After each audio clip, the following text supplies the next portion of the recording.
Welcome back to Thrive by the Rising Muse. I'm Natty. I'm Vida. And we are here to thrive. The topic that we're going to talk about today is one that hits really deep because it affects all of us, and that's breaking generational cycles. Generational cycles shape the way we think, the way we love, the way we parent, the way we cope, the way we communicate, and even the way we see ourselves. But guess what? You don't have to pass those cycles on. True. You can be the lineage changer, the cycle breaker, the generational that generational curse stops with me. Absolutely. Let's start with definitions. Generational cycles are patterns handed down through families, some good, some harmful. Yeah, they are patterns of behaviors, beliefs, coping styles, trauma responses, or unhealthy dynamics that are passed down from one generation to the next, most of times, often unconsciously. A family that never talks about emotions teaches children that emotions equal weakness. Those children grow up emotionally shut down in their relationships. A lineage of financial instability or chronic debt because no one taught budgeting or savings or planning. That's one of those cycles. A family where anger is default, their default conflict style. Kids learn yelling as communication. Yeah, if the family's main thing is anger, that's what you're teaching your kids. Other ones are like emotional suppression or silence, giving you the silence treatment instead of communication, avoidance instead of healing, toxic coping mechanisms, abuse, neglect, or chaos. Poverty mindset, overworking to earn worth. Money does not give you worth. Not at all. Staying in unhealthy relationships, lack of boundaries, shame around mental health, minimizing the trauma. Right. And a lot of these aren't even intentional, They're inherited. They're what our parents learn from their parents who learn it from theirs. But just because something is familiar doesn't mean it's healthy. Right. So how does generational trauma develops? Well, let's see what that is. Those are emotional wounds that aren't healed by one generation and then gets transferred to the next through behaviors, environment, silence, or survival strategies. For example, a grandmother that survives domestic violence because she became emotionally numb to cope. Well, that mother grows up without emotional validation. And then that mother is distant with her own kids. And those kids interpret it as, I'm not lovable. A parent grows up in poverty, becomes overly strict about money. Child grows up with fear based on scarcity thinking. Right. So, what are the most common generational cycles that we need to recognize? Well, emotional avoidance, a pattern of shutting down instead of expressing emotions. I've known a lot of people that are like that. When there's an emotional conversation, they stop talking, they shut down, and actually, don't we have a teenager like that? That when you ask them anything, he just automatically shuts down and won't tell you anything. Right. Every time there's a conflict, they say, I'm fine. Or they retreat to a separate room and leave the issue totally unresolved. Right. Right. Rage or explosive anger. That's using anger as a primary expression because vulnerable emotions were never modeled. Mm-hmm. The example is a child sees their parents yell when frustrated. The child learns yelling equals power and control. People pleasing. You and I have no idea what that is.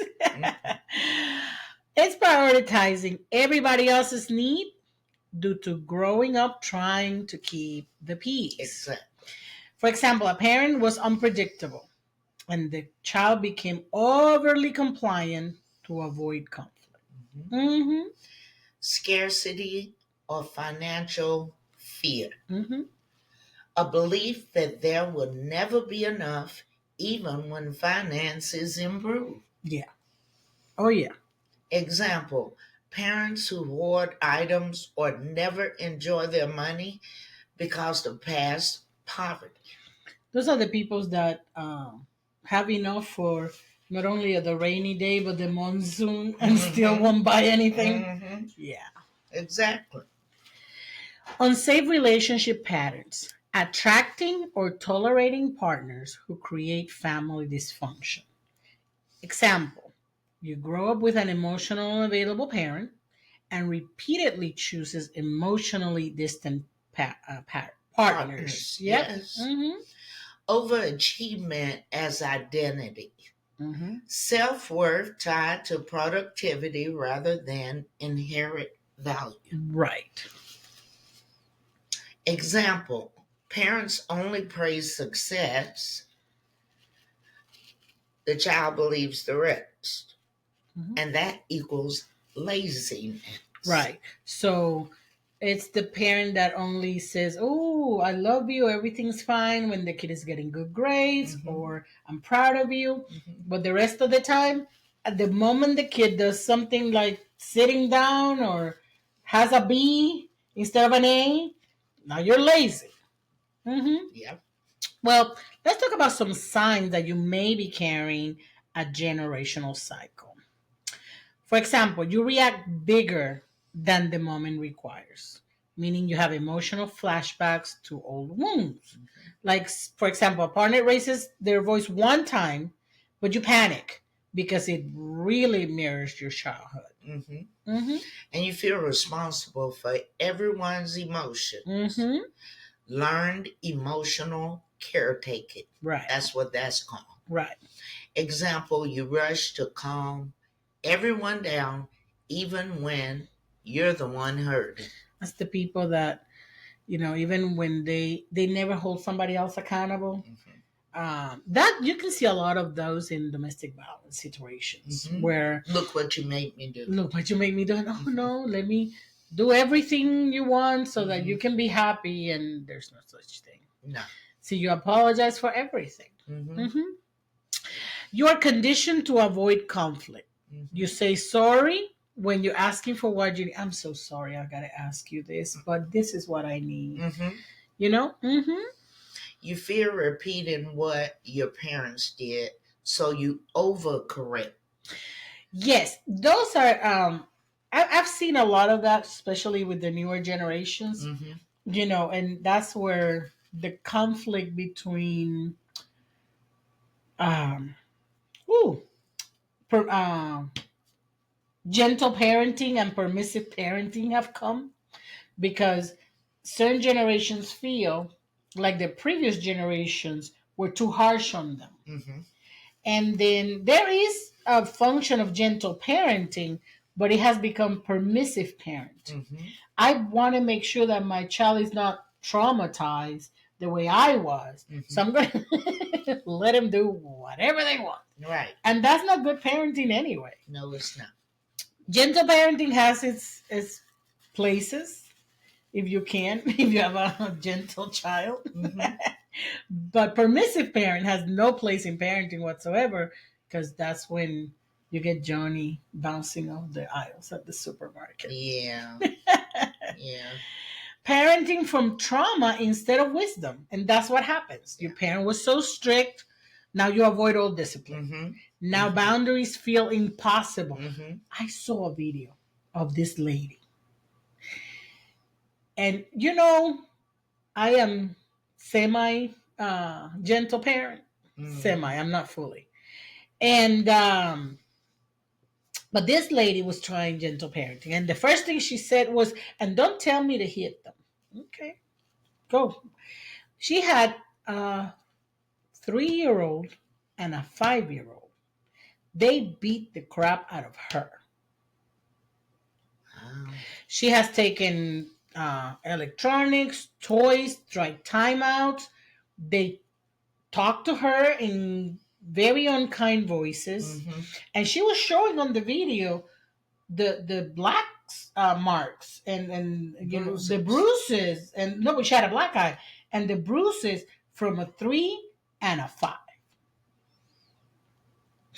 Yeah, and everybody was like, "Yeah, you might have to do some other than." Because if this is at 3 at 5, by 10, they'll hit you with the broomstick. You come up miss. Oh, you Okay. right. So that's one of those things where, like, you didn't put boundaries the first time they hit you.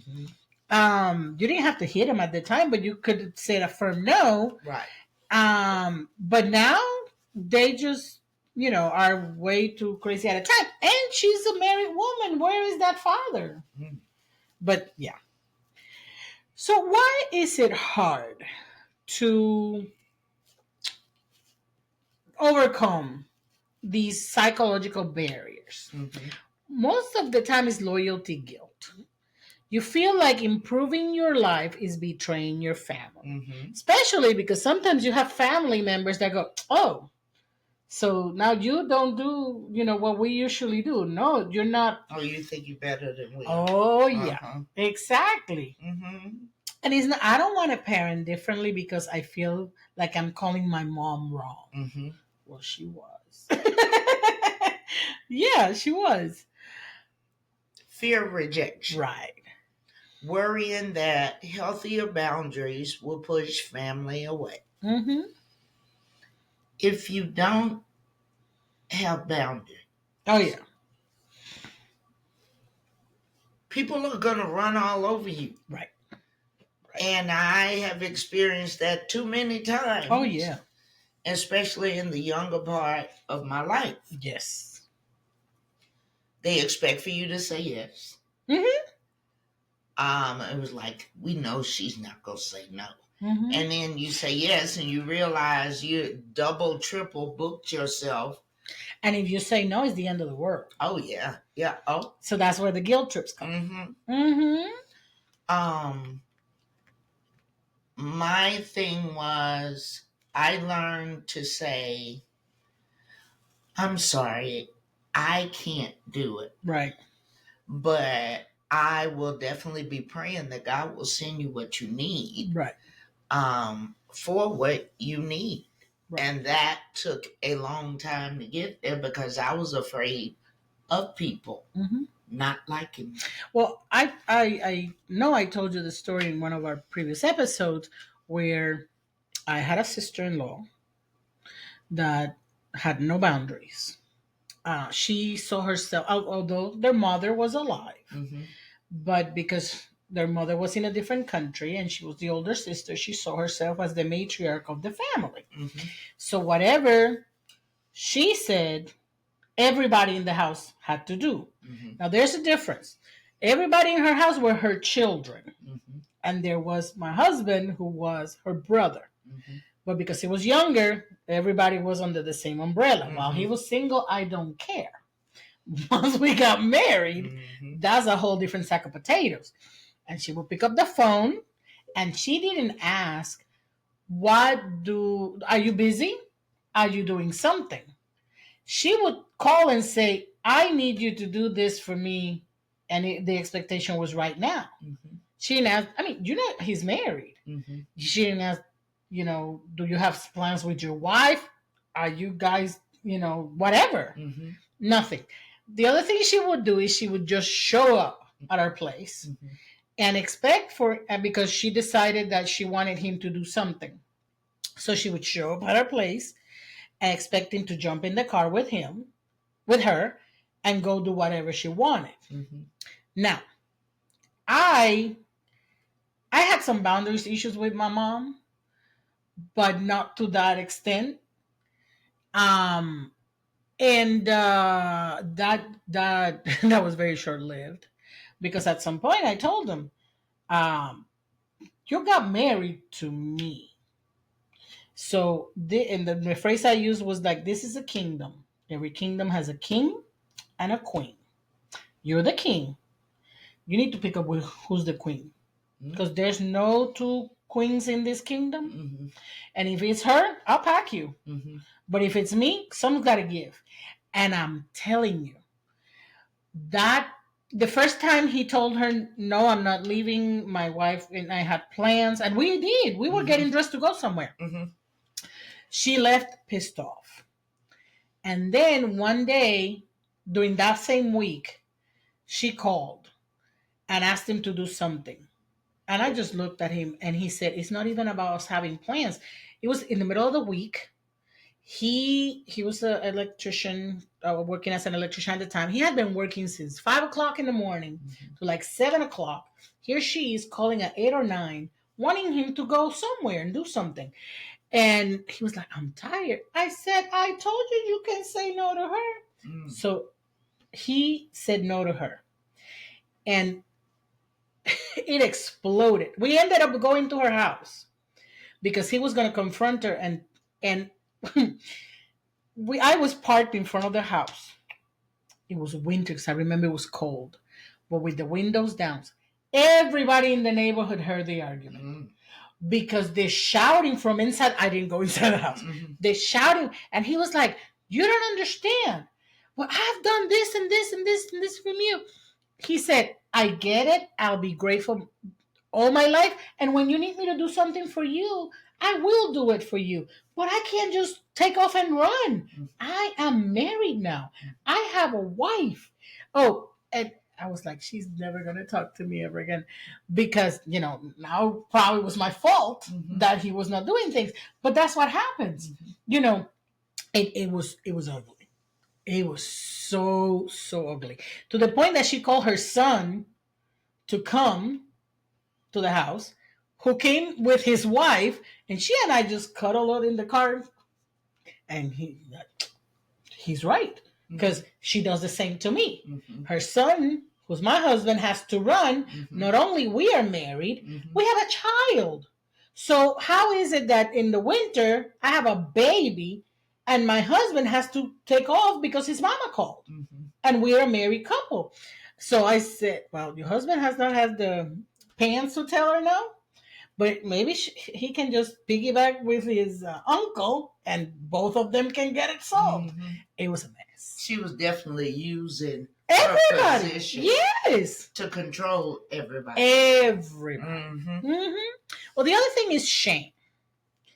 When you feel broken or not enough because of inherited wounds. It was kind of the story I was telling you about, the thing I was watching, where this person kept control over the family because allegedly one of them had committed a mistake as a child, and they were like shaming them into, "You're nobody because you did this and did that." Sometimes we don't set boundaries with our families or go into unhealthy habits because we get into the position of, "Oh, we're so bad." I have to say, my mom was one of those people. And when I became strong enough to set boundaries, one of the things, my mom was Catholic, and one of the things I used to tell her was, "Mama, you should go to confession for me. You know my sins better than I do, because you keep repeating them to me every day. So I don't need to go to confession. Why don't you go for me? Tell me how many Hail Marys and Our Fathers I have to do, because I'm going to probably miss some of my sins when I go to confession. But you know all. But you know all of it. You repeat them to me all the time. So might as well." So, but we have family members that are like that. Yeah. They remind you all the time everything you've done, even though that's not who you are anymore. Right. Or it was not. Yeah. And see, we have to learn the difference. Guilt is what I did. Right. Shame is who I am. Right. And that's why people, tell you. Nobody's going to want you. Right. you're not good for anything. All this stuff and all these negative things that are pulling you down. Mm-hmm. And I do remember being told something in my younger Mm-hmm. 20s, Mm-hmm. and it was very negative. Mm-hmm. And I vowed that moment to spend the rest of my life proving that person wrong. Mm-hmm. Absolutely. That happens how many times in school? A teacher tears you down, and some Mhm. students are like, I'm going to prove to you that I am not stupid, that Mhm. I'm not dumb, but some kids are not like that, and they believe it and having the potential to be so much more Right. because they had a destructive person in their lives. Right. They don't go for potential. Right. And it's hard when you come and you're excited and you have a dream or a plan or a vision Mm-hmm. and you want to share it with somebody and they just cut you down. Yep. Mm-hmm. And that is just so disheartening. Mm-hmm. Family pressure Mm-hmm. to stay the same. Right. It's the way we always done it. Mm-hmm. Family normalize dysfunction because change threatens the system. Mm-hmm. Yeah, Mm-hmm. yeah. You're acting brand new. You know what this reminds me of? I've been watching some episodes of Everybody Loves Raymond. Mm-hmm. The first time that Deborah wanted to do Thanksgiving at her house, and then she wanted to do it with a fish. Mm-hmm. Oh, that was ugly. Yeah. If you want to see family dysfunction with boundaries, you have to watch that show. Yeah. Because Marie had, all the family had zero boundaries. Mm-hmm. But every time, and poor Deborah, every time she tried to set some, she will be beaten down. But then the mother, when she gets called out or exposed, she's the victim.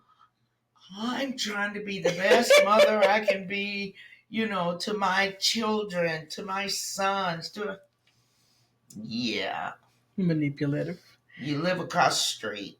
Never knock on the door. Don't ring on the doorbell or No. knock on the door. You just walk in. Mm-hmm. Like you're supposed to. Well, you come in, you see that my wife has cooked. Ooh, that's nasty. Criticize. And throws it away and starts cooking herself. Mm-hmm. She had no boundaries. Oh, yeah. None.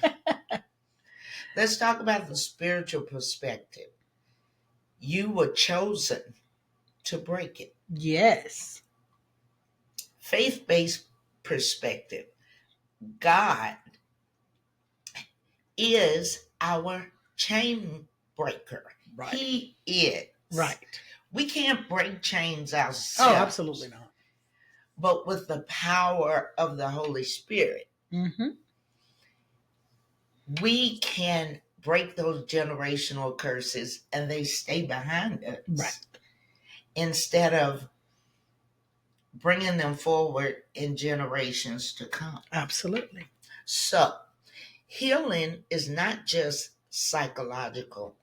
It is spiritual. Absolutely. God provides the strength to rewrite family patterns. And I have to stop right there because God knows I wanted to make sure that our family pattern stopped. Yeah. Before I even brought a little one into this world. I wanted it to stop. I was thinking about that. I prayed for a daughter so that she can live a better childhood than I had. So I prayed specifically for a daughter. Because, and then you pray for no more. And then, and then God gave us a son. I prayed for a son. And so he gave me what I prayed for. My daughter is the oldest, and then my son. And then I prayed not to bring another girl into my household unless it... Unless nothing. No. They want it, period. And I and my husband have been blessed with 5 grandsons. We have no granddaughters. I love little girls. I love other people's little girls. They're beautiful with the bows and all that. Been there, done it, and did not want to go there again. Okay, and it's not like I wanted boys so they could just do what they. No, I would rather guide the boys than to guide the girls. My faith was different growing up. I did wanted to have a family different than mine. But I didn't have a relationship with God that way. So I did wanted to get married and do different than the family did, but I did. The family curse in my family that I am trying to think who broke it and if it is still if it's broken, is every woman in my family has been a single mom. They've been married. They're all divorced. They're all professionals. They've all picked their own man, and they ended up divorced. And they've tried sometimes a second time, and they've ended up divorced. And it's not that they didn't want to be married. If I look from as much as subjective as I can be, it's not that they've been bad wives. It's that they have not picked correctly. And I'm trying to, like I said, I'm trying to think. I have a cousin that has been married for a long, long time. Other than her, every woman that I can think of, well, that's not true. In the house of my titi, all those girls are married, and they have been married. Those are the only ones that I can say. She has 3 girls, and all 3 are married and are with their original husbands, and they've been married forever. But everybody that goes like from my mom's side, like my cousins, my mom, me, everybody got married, everybody got divorced, everybody was a professional, everybody was a single mom. Well, my grandparents married 50 some odd years. My in-laws married 50 some odd years. And none of my brother or sister-in-law have been married. Lawrence and I have been married the longest. Since my grandparents, since my in-laws, and that's 41 years. Never expected and that. And your daughter's going on 10. My daughter is going on 10 years. Oh, actually, she's 10 already. She's going on 11. Going right, on 11 right. years of marriage. And my mom told me that generational, that curse, because she had been divorced twice. And then her sister had been divorced twice. Yeah, so kind of skipped a generation. And she told me, she said, it is broken with me. And because when we made like 28 years, both our marriages together were like 27. And so when we made 28, she told me she was very proud of me because I've been married longer than both of hers. There are things that happen. I wanted it to be totally changed in my children. And I was able to do that.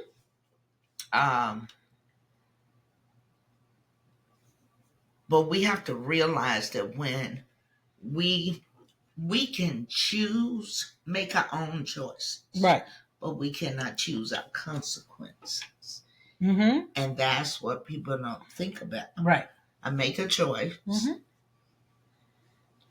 But you don't think about what the consequences are, or you don't care what the consequences are.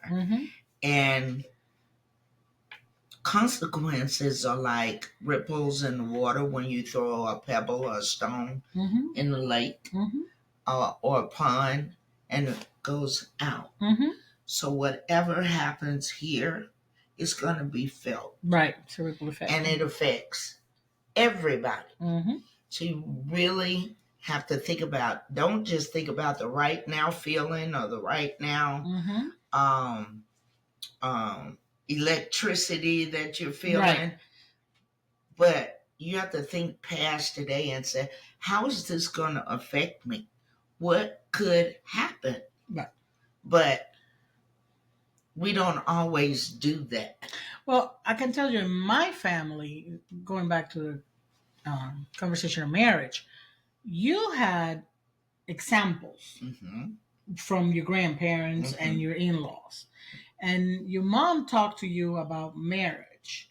My mom was a single. Well, that's a whole different. But we didn't talk about marriage other than, you know, what you're supposed to be as a wife. You're supposed to cook and clean. And my mom believed in.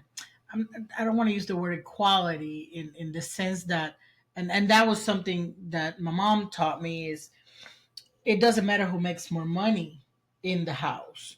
You know, if you make 100 and he makes 50, there's 150 for the household. It's not that whole this is mine and this is yours. So that kind of thing my mom talked about. Mm-hmm.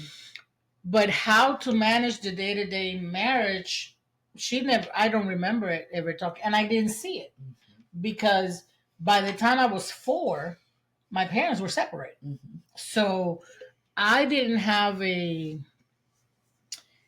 foundation on where to hold on to. You were able to get that, which is a blessing. Mm-hmm. And I'm not saying if you don't have that, you couldn't do it. But if you don't have that, which is something the pastor was talking about the other day, don't run into marriage. Because if you have a foundation where you can have people who can hold you accountable, teach you through the process because they've been there. I'm not telling you to run, Mm-hmm. but at least you have some foundation. Mm-hmm. But if you come from broken marriages, and you have never seen a healthy marriage, you need to do some work on yourself before you say I do, from experience. Right. Because there's and we went to a retreat and marriage counseling. It's not the same as when you two are, once you close that door and it's just the two of us. Mm-hmm. And it's not, just the two of us here and there. No, this is forever. Yeah. So yeah, that's something that you really need to consider and break. And the Lord reminds us Mm-hmm. that how we feel Mm-hmm. is very important to Him. Because Isaiah 61:1 tells us He heals the brokenhearted and He sets the captives free. Absolutely. Exodus 26 tells us God shows love to 1,000 generations of those who love Him. Mm-hmm. Mm-hmm. 2 Corinthians 5:17. If anyone is in Christ, they are a new creature. Absolutely. Psalms 147:3. He heals the brokenhearted and binds up their wounds. Yes. Galatians 5:1. It is for freedom that Christ has set us free. Mm-hmm. Exodus 20 and 8, 20 and 6. But showing love to 1,000 generations of those who love me and keep my commandment. That's what He does. So, see, the scripture shows us that God doesn't just deal with the generations, He redeems them. Yes. Mm-hmm.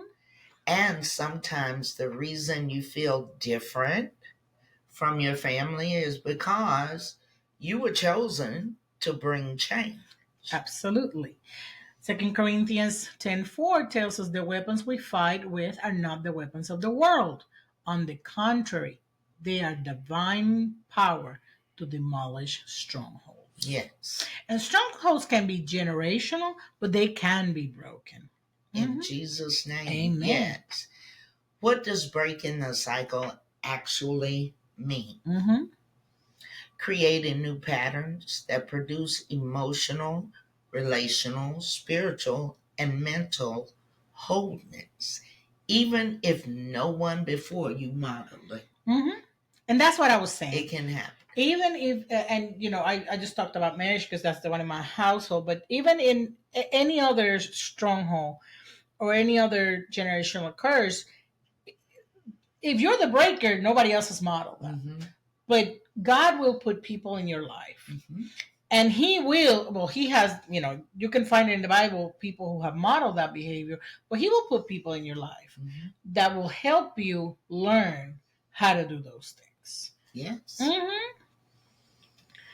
Examples of cycle breaking behavior. Go to therapy. Even if your family says that's for crazy people. That's when somebody tells me I'm crazy. I say that I am, and I'm proud of it. Mm. Because I am different, because God has made me different. Yes. Letting your children express emotions freely. I know older generations are not into that. Kids talking about what they feel and what's on their minds. But that's why we have so many people bottled up. Mm-hmm. So, with respect and not letting them get too far, Mm-hmm. letting them express that they're frustrated. Yeah. I'm laughing hearing at the little one. Yeah. I'm frustrated. Mm-hmm. But that's healthy. Or he's annoyed. Mm-hmm. Yes, he's annoyed. And I don't think he knows the meaning of that word, though. But he's using it in the proper context. It is, but I don't know if he actually knows the meaning of that word. But he will tell you you're annoying him. Setting boundaries, even if you were raised to feel guilty for having needs. Yes. Yes. Yeah, if you need something, you're being selfish. Mm-hmm. Mm-hmm. Speak up instead of staying silent. Yeah. Mm-hmm. Learning healthy communication skills no one taught you. Absolutely. Mm-hmm. Mm-hmm. Let's talk about how you know you're the one breaking patterns. Mm-hmm. The signs. You start to question why your family does certain things. Why does this person do whatever this? Mm-hmm. And why are we all allowing it? And no one says anything. Right. So that means that you're complicit. Right. Oh, no. But you didn't say anything. Right. No, well, I talked to him in private. No. Mm-hmm. If everybody in the room knew what was going on, it should have been settled. Right. Long or time discussed there. Right. So darkness has to be brought to light. Mm-hmm. You don't feel aligned with our unhealthy norms. Mm-hmm. Yeah. Like everybody knows that uncle whatever, it doesn't work, but he's always preaching the word about other people, and they do all kinds of stuff, but everybody protects them, and you're like, that don't sound right. No, because it definitely doesn't sound right, because when you keep protecting people, they expect to be protected, which means that they're not going to think twice about the crime they commit or whatever, because they know that they're going to be covered. Right. When you're not made to accept responsibility, you don't for hold them your accountable. actions. That's correct. Mm-hmm. Definitely. When you're more self-aware than past generations. Yeah. Mm-hmm. When you're like, I remember having a conversation with my mom, and I said, Mom, I have anxiety. She said, of what? I said, well, aside from the fact that I have a peachy life and everything has been great since the moment I was born, mm-hmm. Aside from that, mm-hmm. It's not that I'm anxious about something right this second. It's a condition of my brain. And she couldn't get that. The other thing was, and about being self-aware, I told my mom at one point that I figured that she would be beneficial for her to go to counseling. And she told me, why don't you do it?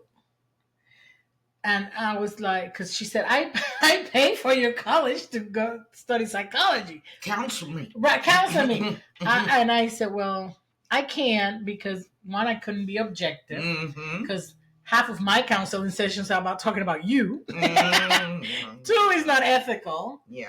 And 3, you need somebody who's not in the mix of the mess. Right. to be able to give you a fair assessment. Mhm. Plus, if I tell you that what you're doing is wrong, you're not going to take it too well because I'm your daughter. Mhm.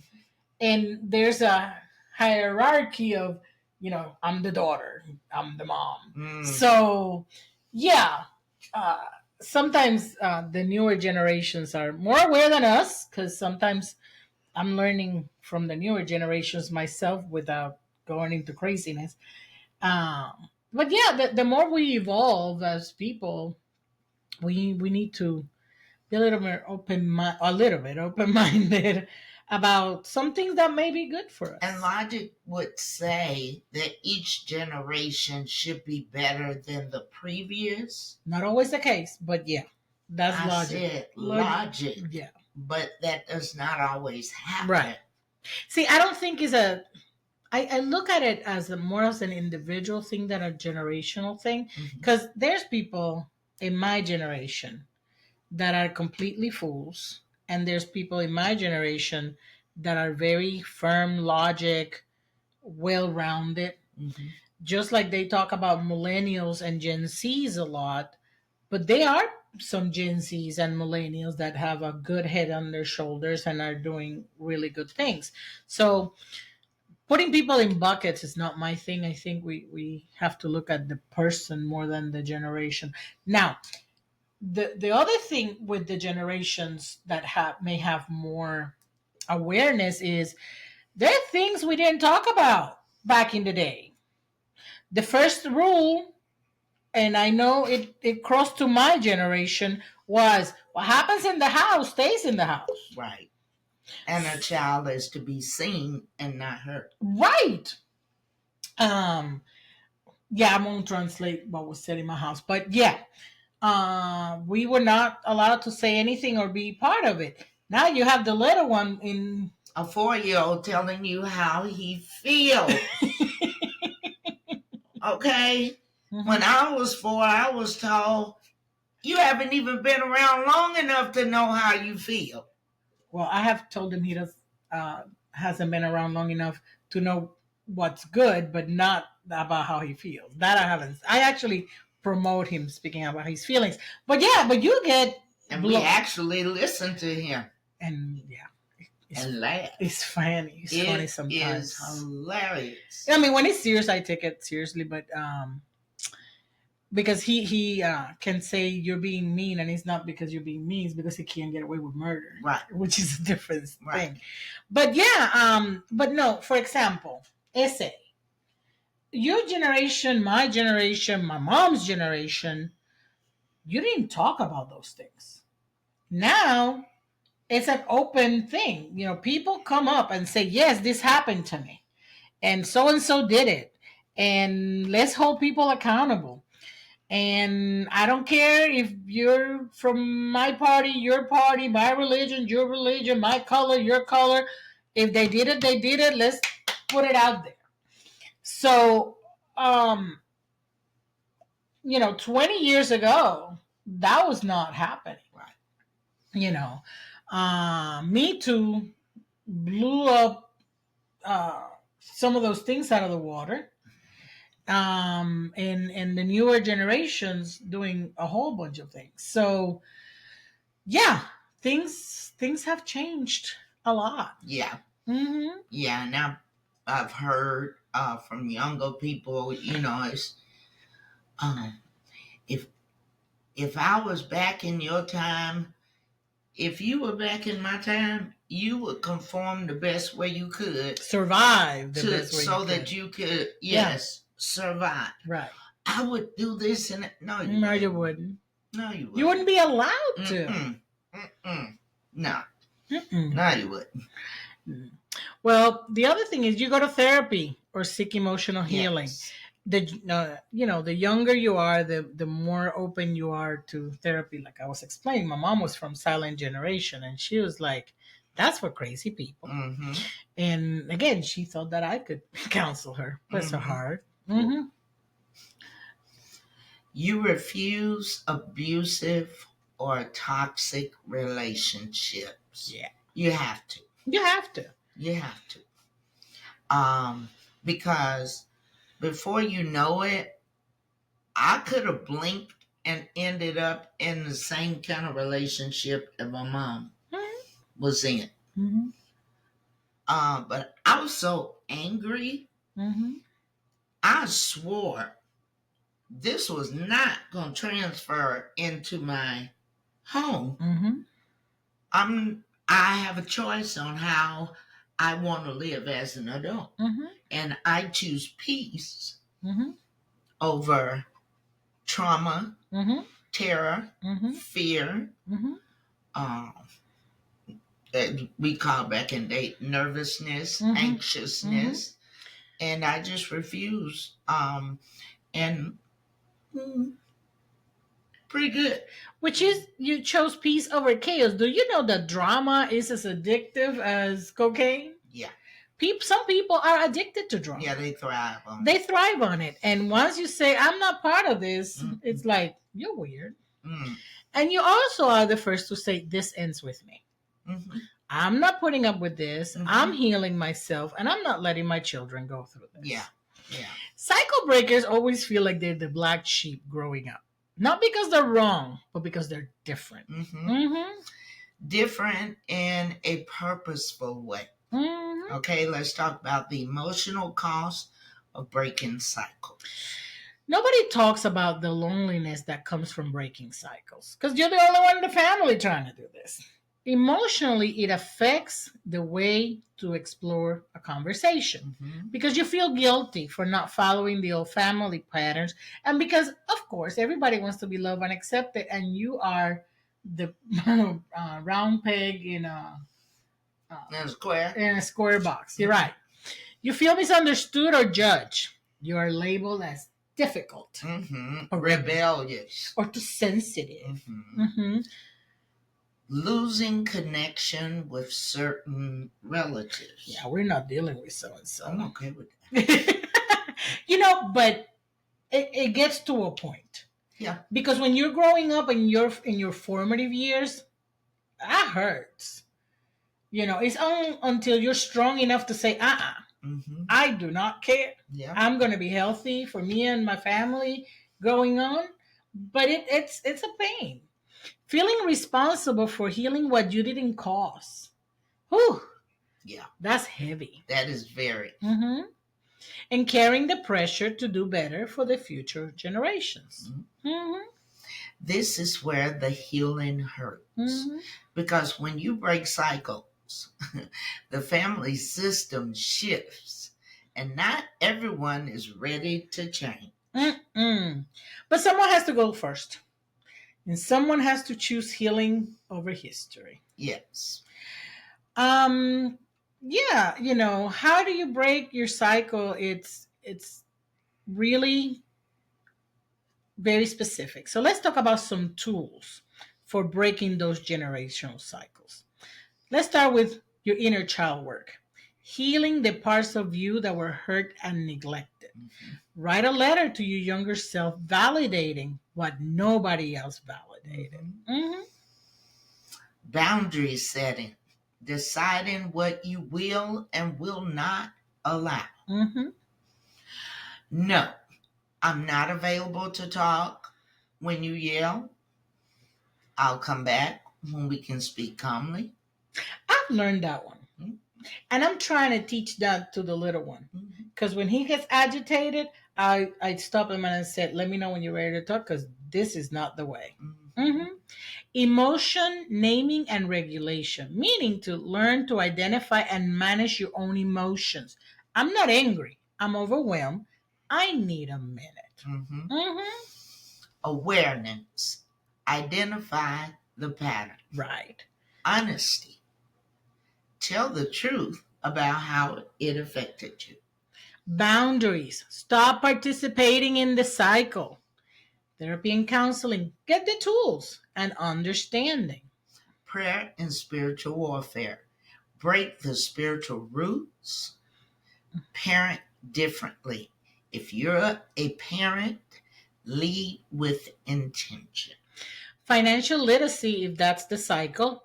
If the cycle is economic, get educated on it and start making different choices. In the silence, talk about the things your family avoided. Mm-hmm. There's nothing more. They said that the sun is the best disinfectant. Mm-hmm. All those family secrets need to come out to the light so that they can stop. Mm-hmm. Definitely. Community. Build relationships with people who model healthy behavior. hmm And let me add, forgive without co signing the behavior. Forgiveness breaks cycles too. But forgiveness doesn't mean that you're saying that what happened was okay. Mm-hmm. Mhm. Mm-hmm. So let's talk about the legacy you're creating by breaking a cycle. When you break a generational cycle, you don't just change your life, you change your children's lives and their children's lives and generations you'll never meet. Mhm. Healing is a form of inheritance. Boundaries are inheritance. Emotional intelligence is inheritance. Peace is inheritance. Proverbs 13:22 says, a good person leaves an inheritance for their children's children. Mhm. That inheritance isn't just money, it's transformation. So here's some affirmations for generational healing. I am the one who breaks the cycle. Healing flows through me to future generations. I release what no longer belongs in my lineage. God is rewriting the story through me. It It ends ends with with me me and better better begins begins with with me. me. Yes, yes, Yes. indeed. If today's episode opened up wounds or memories around family trauma or cycles, we want you to know help is available. I need to remind the audience to follow us on all social media platforms, and we're at The Rising Muse, and challenge them to help us get to 1,000 subscribers on YouTube. We're looking forward to it. We'll let you know we hit it. Oh, we're going to make a party. Yes. Remember that if you're experiencing a mental health crisis, please dial 988. If a loved one is experiencing a mental health crisis, please dial 911 or take them to the nearest emergency room. If you think that you're in a domestic violence relationship and you need to talk or you need some assistance, you can dial 800-799-7233 or text 887-888. Make sure that you're safe when you're making this outreach. Thank you for joining us for this powerful conversation.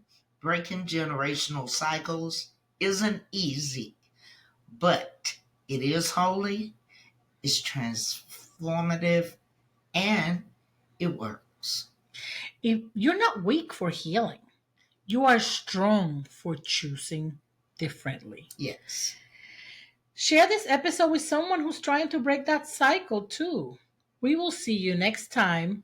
And Don't forget to thrive. Have a blessed day. Bye bye.